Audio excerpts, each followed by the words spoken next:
winning the championship isn't really an option for young Christian Horner.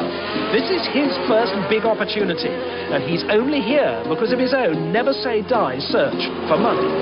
As a British driver, it's very hard to make the step to Formula One these days. Budgets are ever increasing in this formula, but I worked very hard over the winter and managed to put a good package in place. Come to a new team with, although it's a new team, there's a lot of experienced personnel here, and I'm using Formula 3000 because it competes at some of the supporting Grand Prix, and we do almost all the European Grand Prix tracks as well. So it's an ideal stepping stone for a young driver aspiring to get into Formula One. Very rewarding that we've qualified for the first event. That was always our objective coming here. It's been a long winter. We've worked very hard.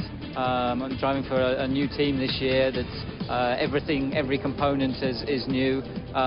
So it's a major result for us to have actually made the race here today.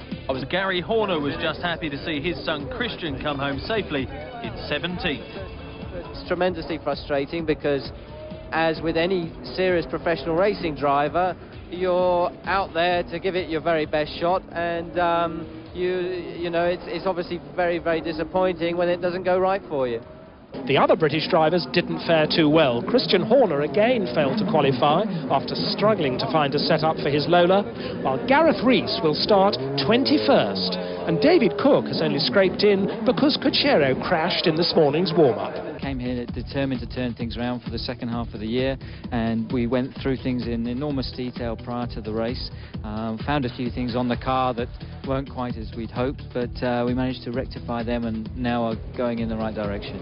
Christian, you've got what you wanted to finish.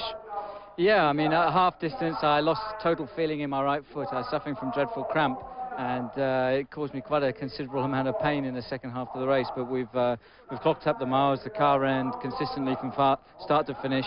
I did my fastest lap, one lap from the end, so I'm moderately pleased with the outcome of the result.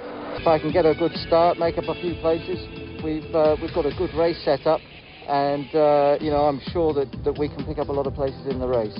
I was able to catch people with ease, past a few people, but our fifth gear was just a little bit too short, and which made overtaking incredibly hard at the end of the straight. It was all on the brakes, but a good experience. The car's running well. They're looking to have a good run at Jerez in a few weeks' time.